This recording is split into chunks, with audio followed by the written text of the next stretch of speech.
Mickey's Best Friend is a controversial 10-minute cartoon that was shown in theaters on November 15th, 1929. It was later banned and isn't allowed to be shown again due to its disturbing history of kids requiring constant attention after viewing its content. The cartoon was animated by UB Works with music composed by Carl Stalling. It isn't even available to anyone who wants to complete their collection of classic Mickey cartoons. It was originally intended to be this Halloween-related short, which revolved around Mickey and Eustace, an anthropomorphic dog character. Walt at the time thought that kids were, getting dumbed down by other shorts, and they wanted to make something that would be mature enough for them to handle, but not quite too over the top that it would make parents uncomfortable. Here's the plot. Mickey is driving to his workplace in his car. Along the way, it breaks down due to an engine problem, and he gets out to just check it. When Mickey finds out it's beyond repair, he goes into a depression until Eustace arrives and helps him out by fixing the problem. Mickey is relieved and introduces himself. After getting Eustace's name, Mickey invites him to go with him somewhere. Eustace asks Mickey if he's supposed to be somewhere, but Mickey lies to him and decides to skip work. This is played for comedic effect. The two arrive in a cafe. The owner spots Mickey and gives him a stern look. He walks to Rudy and asks Mickey what he wants. After ordering, the sheriff, Pete, enters and confronts Mickey, demanding that he finally pays off his late rent. Mickey, on the verge of a breakdown, is pitied by Eustace, and he decides to pay off Mickey's entire debt. The sheriff laughs and warns Eustace by telling him that Mickey will only cause him more trouble before leaving the scene. Once again, everything here is played in a very comedic, cartoon manner. Think of "I'll pay you Tuesday for a hamburger today." Mickey, relieved that he's off the hook, hugs Eustace in joy.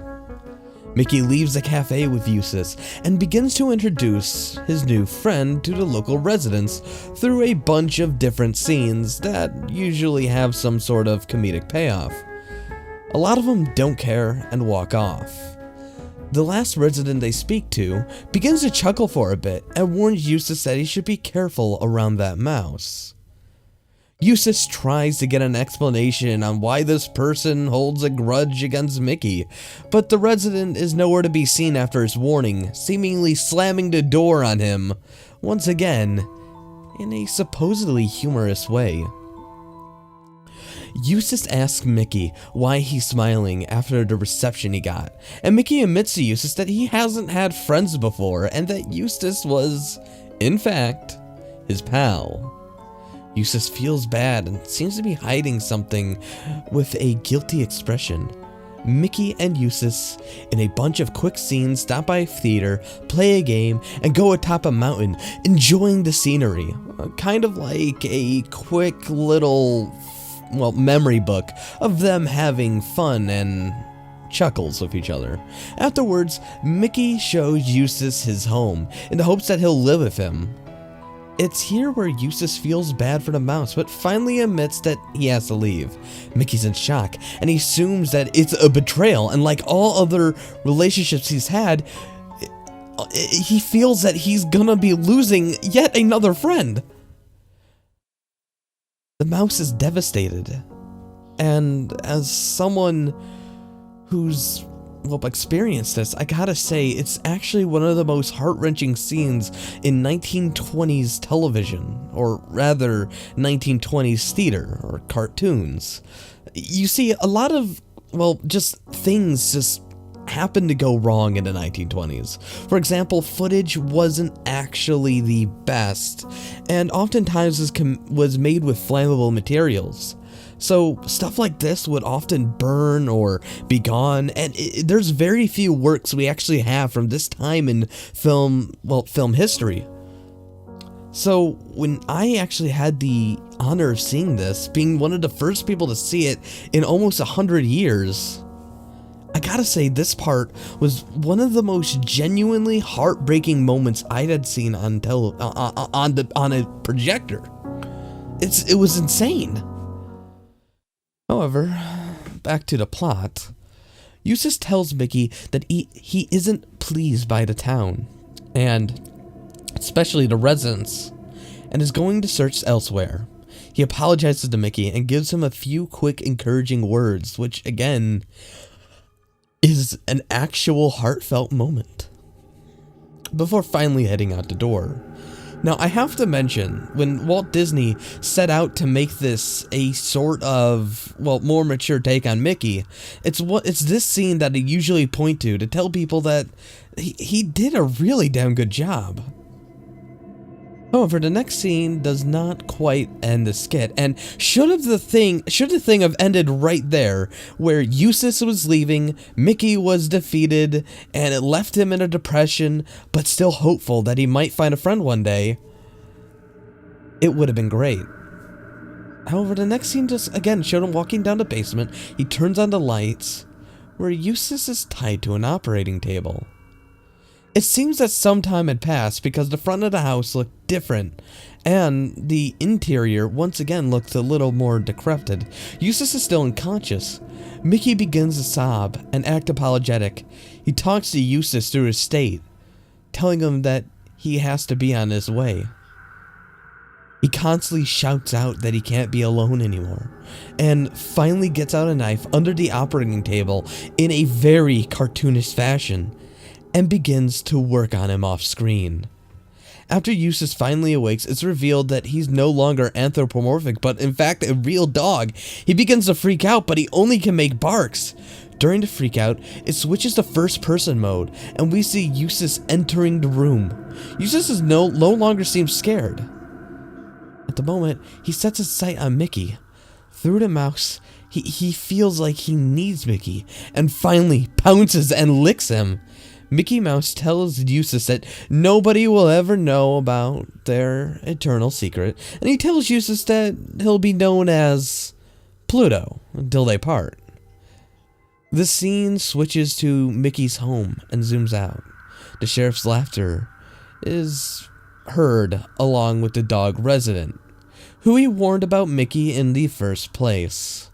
Once again, this ending scene is played out in laughs, and there is some, well, nice sounding music. Let me give you a little bit of background. Walt Disney was inspired to make a Halloween-themed short of the beloved mouse. The characters were created and made up on the spot, which would later become official characters. The owner of the cafe would later become Daisy Duck, and the resident attempting to warn Eustace would later become Goofy, who supposedly looked a lot like Eustace's design. Pluto would also become a reoccurring character, but any connection to Eustace isn't mentioned anywhere. Works felt disgusted during the final portion of the cartoon and demanded that the operation scene would get censored or removed. However, Walt Disney gave in to their demands, but due to feeling scorned, he refused to allow the actual tape to be shown after that year. He felt that his work was, well, not quite what Walt Disney wanted or imagined out of the whole situation. The production of the cartoon was delayed many times due to workers and Works feeling unease for Eustace after reading the script. Production was very slow, oftentimes being put off to the side. In fact, it took them several years to actually finish the cartoon due to the fact that Works and many other animators and writers would oftentimes push other cartoons ahead of this one.